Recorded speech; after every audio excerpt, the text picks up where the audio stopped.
আসসালামু আলাইকুম, welcome my channel and thanks for click my video. প্রিয় সাবস্ক্রাইবার, আমি আমার গত পর্বের ভিডিওতে এই তিনটি ফাইল এবং এর ভেতরে থাকা প্রয়োজনীয় মেনুগুলো নিয়ে আলোচনা করেছি। আজকে আমি এই ডিসপ্লে মেনু এবং এই ড্রপডাউন মেনু থেকে প্রয়োজনীয় মেনুগুলো নিয়ে আলোচনা করব।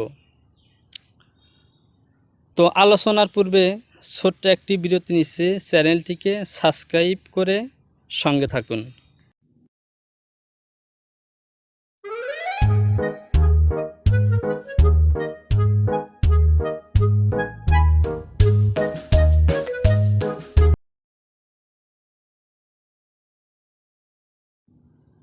তো আপনারা দেখতে পাচ্ছেন এই ডিসপ্লের মধ্যে অনেকগুলো মেনু। তো এখান থেকে আমি যেই মেনুগুলো নিয়ে আলোচনা করব আমি আপনাদেরকে একবার সিলেকশন করে দেখাচ্ছি। তো তার মধ্যে আছে হাইট মেজর, হ্যান্ডল, সাইজ এবং টাইটেল ব্লক। এই হলো হ্যান্ডল, টাইটেল ব্লক, আর এর সাথে আরও আছে সাইজ বার। তো টাইটেল ব্লক এবং সাইজ মেনুর এই দুটি অপশনকে দেখানোর জন্য আমি নতুন করে একটি মডেল নেব। আমি ফাইল থেকে নিউতে গিয়ে একটি মডেল নাম দিলাম, এরপর শীট থেকে একটি শীট নিলাম। তো দেখুন এই মডেল এবং শীটের কোনো টাইটেল বার কিংবা সাইজ টেবিল কোনোটাই নেই। তো এখন আমি ডিসপ্লেতে গিয়ে কিভাবে এই সাইজ টেবিল এবং টাইটেল বার ওপেন করতে হয় তা দেখাবো। তো দেখুন আমি টাইটেল ব্লকে ক্লিক করে দিলাম, সঙ্গে সঙ্গে টাইটেল বার চলে এসেছে।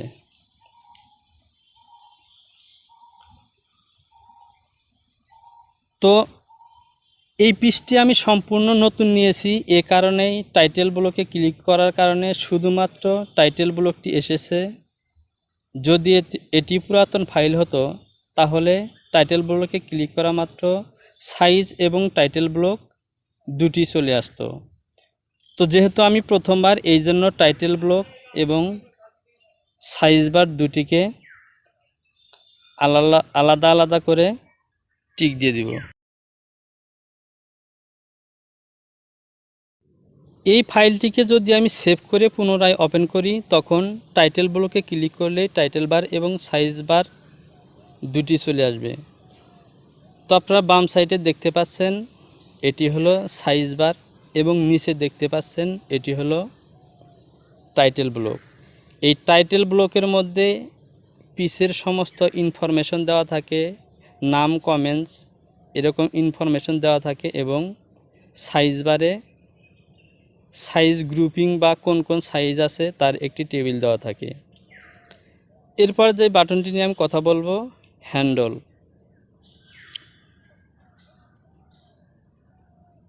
তো হ্যান্ডল বাটনের কাজ দেখানোর পূর্বে আমি একটি রেক্ট্যাঙ্গেল নিলাম এবং এই রেক্ট্যাঙ্গেলের মধ্যে আমি একটি এলিমেন্ট আনবো।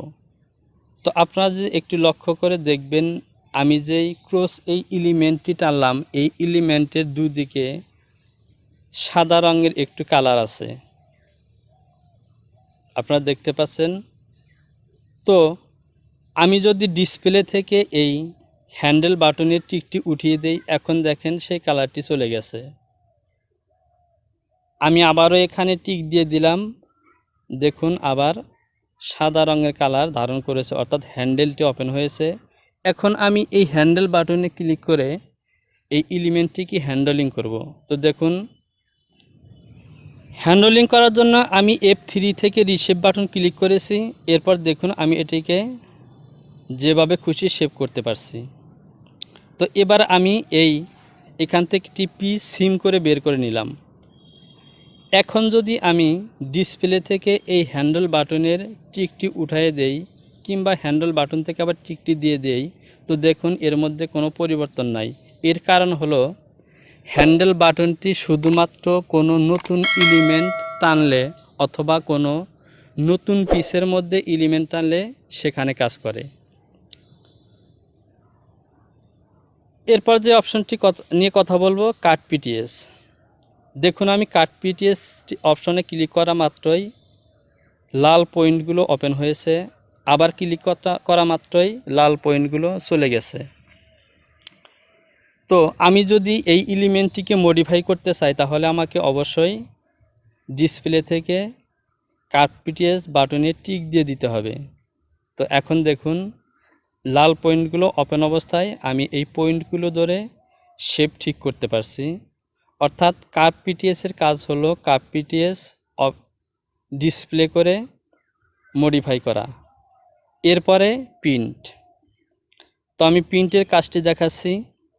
প্রিন্ট ফাংশনে ক্লিক করে আপনি যদি এই পিসটিকে একটু সাইডে নেই, দেখুন প্রিন্টের যেই কালার বা দাগ এরিয়া সেই কালারটি রয়ে গেছে। তো আমি আবার ব্যাগে আসলাম। এবার আমি এই প্রিন্টটিকে সুন্দরভাবে বোঝানোর জন্য আমি অফ করে দিলাম। প্রিন্টে টিক দেওয়া অবস্থায় রিশেপে ক্লিক করে একটি মডিফাই করলাম। দেখুন পূর্বের দাগটি রয়ে গেছে। এতে করে আমি আগে থেকে কি কাজ করছি বা কী ধরনের পরিবর্তন করছি সেটি কিন্তু আমি দেখতে পাচ্ছি। সুতরাং আপনারা অবশ্যই মডিফাই করার সময় প্রিন্ট বাটনটি অন করে মডিফাই করবেন।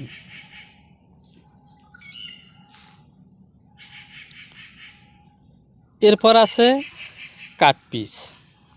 এই কাট পিসের কাজ হলো কাট এরিয়াকে চেক করে দেওয়া।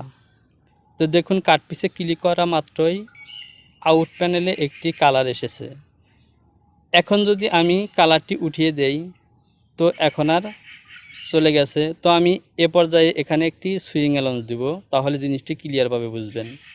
তো সুইং অ্যালাউন্স দেওয়ার পরে আমি ডিসপ্লে থেকে কাট পিস অপশনটি অন করে দিলাম। এখন দেখুন লাল একটি দাগ এসেছে, অর্থাৎ আমি যদি এই প্যাটার্নটিকে আউটপুট করি এই দাগ বরাবর কেটে প্যাটার্নটি বের হয়ে আসবে। অর্থাৎ প্যাটার্নটি কোনভাবে আউটপুট হবে তা দেখার জন্যই এই কাট পিস অপশনটি ব্যবহার করা হয়। তো আমি এখান থেকে ডিসপ্লে মেনুতে যেই অপশনগুলো আছে সেগুলো নিয়ে আলোচনা করলাম। আর বাকি যেই মেনুগুলো আছে, এখানে আরেকটি মেনু আছে হাইট মেজর। এই হাইট মেজরের কাজটিও আমি আপনাদেরকে দেখাচ্ছি। তো এই কাজটি দেখানোর জন্য আমি একটি মেজর পয়েন্ট শো করলাম। তো দেখুন আমার মেজর পয়েন্টটি এখন দেখা যাচ্ছে। আমি যদি ডিসপ্লে থেকে মেজরটি টিক দিয়ে দিই তাহলে এই মেজরটি হাইড হয়ে গেল।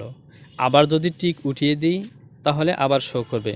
অর্থাৎ মেজর হাইডের কাজ হলো মেজারমেন্টকে হাইড রাখা এবং ডিসপ্লে করা। এবার আমি কি করব, প্রিন্ট এবং এই হাইট মেজর অপশনকে অন রেখে এই পিসটিকে একটু সাইডে সরালাম। এবার এই পিসের মধ্যে আমি একটু কাজ করব। সে সাথে আমি দেখব যে এই পিসের মধ্যে আমি কি ধরনের কাজ করলাম আর কি ধরনের পরিবর্তন হলো। তো দেখুন আমি পিসের মধ্যে কিছু কাজ করছি। প্রিন্ট ফাংশনটি অন করায় রাখার কারণে আমি কিন্তু পূর্বের পিসটি দেখতে পাচ্ছি এবং বর্তমান কাজ করার পর কী ধরনের পরিবর্তন হচ্ছে সেটিও দেখতে পাচ্ছি। তো এখান থেকে এই ডিসপ্লে মেনু থেকে আমি প্রয়োজনীয় বাটনগুলো নিয়ে আলোচনা করলাম। আশা করি বাকি যে মেনুগুলো আছে এগুলো আপনাদের কোনো নিয়ে আলোচনা করার প্রয়োজন নেই। তো এ পর্যায়ে এখন আমি এই ডিসপ্লে মেনুতে থাকা মেনুগুলোর সম্পর্কে আর একবার বলছি।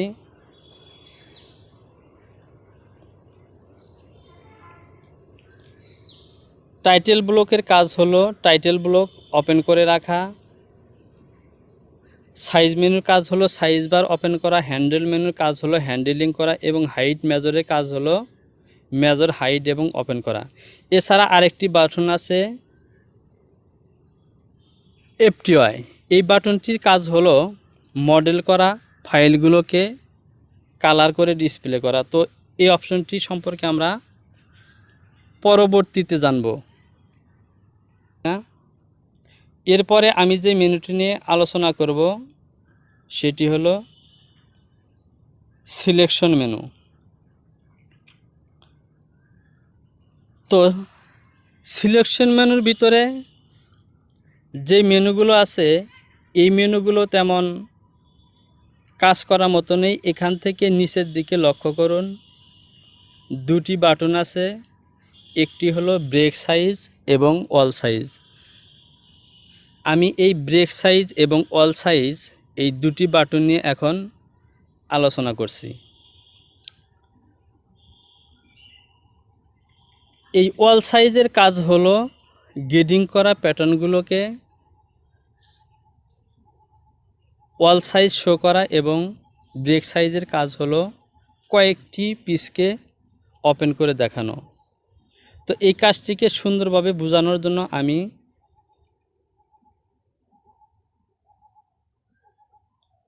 দেখাচ্ছি। আপনারা লক্ষ্য করুন, এই যে বাম সাইডে সাইজ টেবিল আছে, এই টেবিলের মধ্যে আমি অল সাইজ এবং ব্রেক সাইজ ক্লিক করলে কালার দেখাবে এবং তাতে আপনারা নিশ্চিত হবেন, বুঝতে পারবেন যে কোন বাটনের আসলে কি কাজ। তো এ পর্যায়ে আমি সিলেকশন মেনুতে ক্লিক করে ব্রেক সাইজে ক্লিক করলাম। দেখুন সবার উপরে, মাঝখানে এবং নিচের সাইজটি সিলেকশন হয়েছে, অর্থাৎ এটি হলো ব্রেক সাইজ। আবার যদি আমি সিলেকশন ফাইল থেকে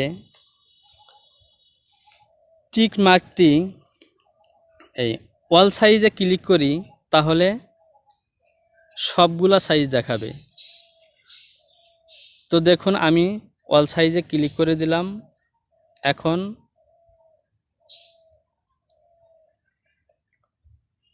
তো এই হলো ব্রেক সাইজ এবং অল সাইজের কাজ, অর্থাৎ অল সাইজ এবং ব্রেক সাইজ দেখানোর জন্য এই অপশনটি ব্যবহার করা হয়।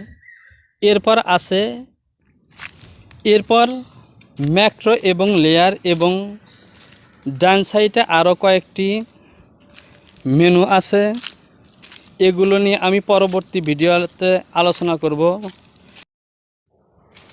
তো প্রিয় ডপার, ভিডিওটিকে অবশ্যই লাইক, কমেন্টস এবং শেয়ার করবেন। সে সাথে নতুন হয়ে থাকলে চ্যানেলটিকে সাবস্ক্রাইব করে বেল আইকনটি ক্লিক করে দিন, যাতে পরবর্তী ভিডিও আপলোড করা মাত্র আপনার কাছে পৌঁছে যায়। তো সে পর্যন্ত ভালো থাকুন। আল্লাহ হাফেজ, দেখা হবে পরবর্তী টিউটোরিয়ালে।